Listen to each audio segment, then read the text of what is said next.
सभी वैष्णव भक्तों को जय श्री राधे कृष्ण। श्री राधा रानी से श्री कृष्ण चंद्र का मिलन।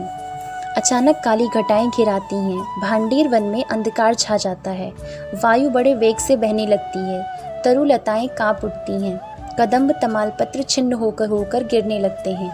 ऐसे समय इसी वन में एक वट के नीचे ब्रजेश्वर नंद श्री कृष्ण चंद्र को गोद में लिए खड़े हैं। उन्हें चिंता हो रही है कि श्री कृष्ण की रक्षा कैसे हो। गोपों का गोचारण निरीक्षण करने वे आ रहे थे। श्री कृष्ण चंद्र साथ चलने के लिए मचल गए। किसी प्रकार नहीं माने रोने लगे, इसीलिए वे उन्हें साथ ले आए थे। यहाँ वन में आने पर गो रक्षकों को तो उन्होंने दूसरे वन की गायें एकत्र कर वहीं ले आने के लिए भेज दिया। स्वयं उन गायों की संभाल के लिए खड़े रहे। इतने में यह झंझावात प्रारंभ हो गया। कोई गो रक्षक भी नहीं कि उसे गायें संभलाकर वे भवन की ओर जाएं, तथा यूं ही गायों को छोड़ भी दें तो जाएं कैसे। बड़ी बड़ी बूंदें जो आरंभ हो गई हैं, अतः कोई भी उपाय न देकर विजेश्वर एकांत मन से नारायण का स्मरण करने लगते हैं, मानो कोटि सूर्य एक साथ उदय हुए हों। इस प्रकार दिशाएं उद्भासित हो जाती हैं, तथा वह झंझावात तो न जाने कहाँ चला गया। नंदराय आंखें खोलकर देखते हैं, सामने एक बालिका खड़ी है। वैश्वानु कुमारी, तू यहाँ इस समय कैसे आई बेटी? ब्रजेश्वर ने अचकचाकर कहा, किंतु दूसरे ही क्षण अंतर हृदय में एक दिव्य ज्ञान का उन्मेष होने लगता है। मौन होकर वे वृषभानु नंदिनी की ओर देखने लगते हैं। कोटि चंद्रों को द्वितीय मुखमंडल पर झलमल झलमल कर रही है। नील वसन भूषित अंग हैं, अंगों पर कांची कंकड़हार, अंगद, अंगुरीयक, मंजीर यथास्थान सुशोभित हैं। चंचल कर्ण कुंडल तथा दिव्याति दिव्य रत्न चूड़ामणि से किरणें झर रही हैं। अंगों के तेज का तो कहना ही क्या है। भानु कुमारी की अंग प्रभा से ही वन आलोकित हुआ है। नंदराय को गर्ग की वे बातें भी स्मरण हो आईं। पुत्र के नामकरण संस्कार से पूर्व गर्ग ने एकांत में वृषभानु पुत्री की महिमा श्री राधा तत्व की बात बतलाई थी, पर उस समय तो नंदराय सुन रहे थे और साथ ही साथ भूलते जा रहे थे। इस समय उन सबकी स्मृति हो आई, सबका रहस्य सामने आ गया। अंजलि बांधकर नंदराय ने श्री राधा को प्रणाम किया और बोले, देवी, मैं जान गया पुरुषोत्तम श्रीहरि की तुम प्राणेश्वरी हो, एवं मेरी गोद में तुम्हारे प्राणनाथ स्वयं पुरुषोत्तम श्रीहरि ही विराजित हैं। लो देवी, ले जाओ, अपने प्राणेश्वर को साथ ले जाओ। किंतु नंद कुछ रुक से गए। श्री कृष्ण चंद्र के भीति विजड़े नैनों की ओर उनकी दृष्टि चली गई थी। क्षण भर बाद बोले, किंतु देवी, यह बालक तो आखिर मेरा पुत्र ही है ना, इसे मुझे ही लौटा देना। नंदराय ने श्री कृष्ण चंद्र को श्री राधा के हस्त कमलों पर रख दिया। श्री राधा श्री कृष्ण चंद्र को गोद में लिए गहरे वन में प्रविष्ट हो गईं। वृंदावन की भूमि पर गोलोक का दिव्य रासमंडल प्रकट होता है। श्री राधा नंदपुत्र को लिए उसी मंडप में चली आती हैं। सहसा नंदपुत्र गुरु श्री राधा की गोद से अंतरित हो जाते हैं। वृषभानु नंदिनी विस्मित होकर सोचने लगती हैं, नंदराय ने जिस बालक को सौंपा था वह कहाँ चला गया। इतने में गोलोक विहारी नित्य कैशोर मूर्ति श्री कृष्ण चंद्र दिख पड़ते हैं। अपने प्रियतम को देखकर वृषभानु नंदिनी का हृदय भर जाता है। प्रेम आवेश से वे विहल हो जाती हैं। श्री कृष्णचंद्र कहने लगते हैं, प्रिय, गोलोक की वे बातें भूल गई हैं, यह अभी स्मरण है। मुझे भी भूल गई क्या? मैं तो भूला नहीं। तुम्हें भूल जाऊं यह मेरे लिए असंभव है। मेरे प्राणों की रानी, तुमसे अधिक प्रिय मेरे पास कुछ हो तब तो मैं भूलूं भी। तुम्हें बताओ, प्राणों से अधिक प्यारी वस्तु को कोई कैसे भूल सकता है। प्राणादि के मेरे जीवन की समस्त साध एकमात्र तुम ही हो। किंतु यह भी कहना नहीं बनता, क्योंकि वास्तव में हम तुम तो दोनों एक ही हैं। तुम जो हो वही मैं हूँ, जो मैं हूँ वही तुम हो। यह ध्रुव सत्य है, हम दोनों में भेद नहीं है। जिस प्रकार दुग्ध में धवलता है, अग्नि में दाहिका शक्ति है, पृथ्वी में गंध है, उसी प्रकार हम दोनों का अविच्छिन्न संबंध है। सृष्टि के उस पार ही नहीं, सृष्टि के समय भी मेरी विश्व रचना का उपादान बनकर तुम मेरे साथ ही रहती हो। तुम यदि ना रहो तो फिर मैं सृष्टि रचना करने में कभी भी समर्थ ना हो सकूं। कुंभकार मृत्तिका के बिना घट की रचना कैसे करे? स्वर्णकार सुवर्ण के ना होने पर स्वर्ण कुंडल का निर्माण कैसे करे? तुम सृष्टि की आधारभूता हो, तो मैं उसका अच्युत बीज रूप हूँ। सौंदर्यमयी, जिस समय योग से मैं सर्व बीज स्वरूप हूँ, उस समय तुम भी शक्ति रूपिणी समस्त स्त्री रूप धारिणी हो। अलग दिखने पर भी शक्ति, बुद्धि, ज्ञान, तेज, इनकी दृष्टि से भी हम तुम सर्वथा समान हैं।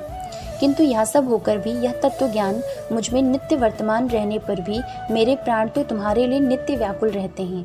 प्राणादि के तुम्हें देखकर, तुम्हें पाकर रस सिंधु में निमग्न हो जाऊं। इसमें तो कहना ही क्या है। तुम्हारा नाम भी मुझे कितना प्रिय है, यह कैसे बताऊं। सुनो, जिस समय किसी के मुख से केवल रा सुन लेता हूँ, उस समय आनंद में भरकर अपने कोष की बहुमूल्य संपत्ति, मेरी भक्ति, मेरा प्रेम, मैं उसे दे देता हूँ। फिर भी मन में भयभीत रहता हूँ कि मैं इसकी वंचना कर रहा हूँ। रा उच्चारण का उचित पुरस्कार तो मैं इसे दे नहीं सका, तथा जिस समय वह धा का उच्चारण करता है, उस समय यह देखकर कि यह मेरी प्रिया का नाम ले रहा है, मैं उसके पीछे पीछे चल पड़ता हूँ। केवल नाम श्रवण के लोभ से यह नाधा नाम कानों में तुम्हारी स्मृति की सुधा धारा बहा देता है। मेरे प्राण शीतल रसमय हो जाते हैं। इस प्रकार रसिकेश्वर राधानाथ अपनी प्रिया को अतीत की स्मृति दिलाकर, स्वरूप की स्मृति कराकर, उन्हीं के नाम की सुधा से उनको सिक्त कर प्रियतमा श्री राधा का आनंद वर्धन करने लगते हैं। राधा भाव सिंधु में भी तरंगे उठने लगती हैं, भाव के आवर्त बन जाते हैं। आवर्त राधानाथ को रस के अतल तल में डुबाने ही जा रहे थे कि उसी समय माला कमंडल धारण किए जगत विधाता चतुर्मुख ब्रह्मा आकाश से नीचे उतर आते हैं। राधा राधानाथ के चरणों में वंदना करते हैं। पुष्कर तीर्थ में 60,000 वर्षों तक विधाता ने श्री कृष्ण चंद्र की आराधना की थी। राधा चरणारविंद दर्शन का वर प्राप्त किया था। उसी वर की पूर्ति के लिए एवं राधानाथ की मनोहारिणी लीला में एक छोटा सा अभिनय करने के लिए योग माया प्रेरित वे ठीक उपयुक्त समय पर आए हैं। भक्ति नतमस्तक पुलकितांग साश्रु नेत्र हुए विधाता बड़ी देर तक तो रासेश्वर की स्तुति करते रहे। फिर रासेश्वरी के समीप गए, अपने जटा जाल से श्री राधा के युगल चरणों की रेणुका की उतारी, रेणुकण से अपने सिर का अभिषेक किया। पश्चात कमंडलु जल से चरण प्रक्षालन करने लगे। या करके फिर श्री कृष्ण प्रिया का स्तवन आरंभ किया। न जाने कितने समय तक करते रहे। अंत में राधा मुखारविंद से युगल पाद पद्मों में अचला भक्ति का वर पाकर धैर्य हुआ।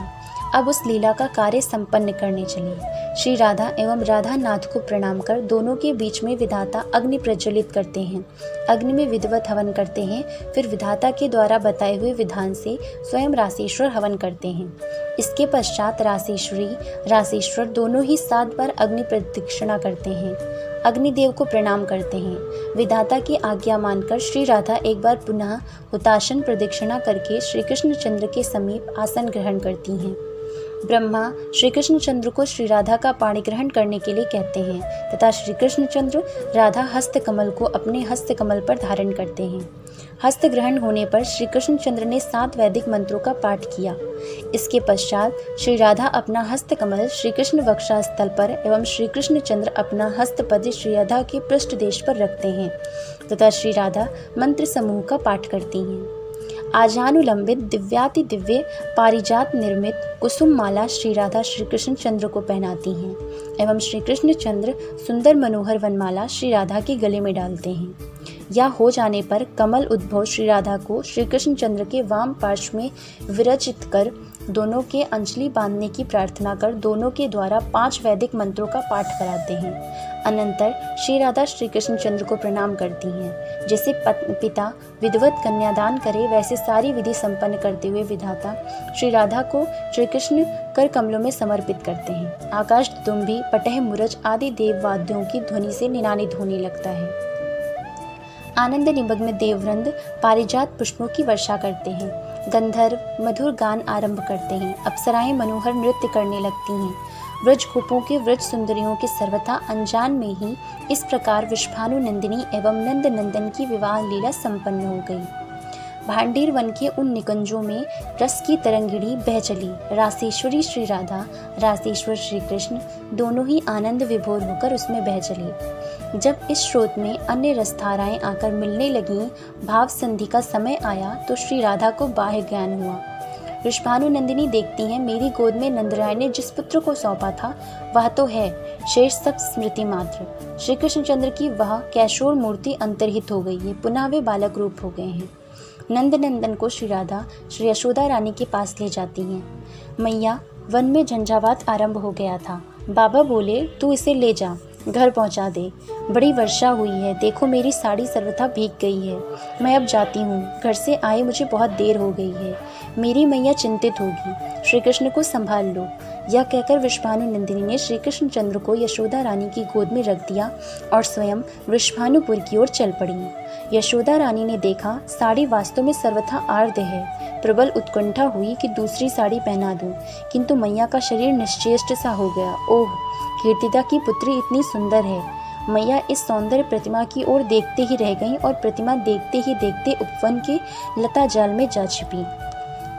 वहाँ भांडेर वन में व्रजेश्वर नंद को इतनी ही स्मृति है कि वर्षा का ढंग हो रहा था। भानु कुमारी के साथ मैंने पुत्र को घर भेज दिया है। ओम नमो भगवते वासुदेवाय। जय Shri Radhe Krishna. Like and subscribe the Kanha's Introvert Yogini and stay tuned for the next videos. Jai Shri Radhe Krishna.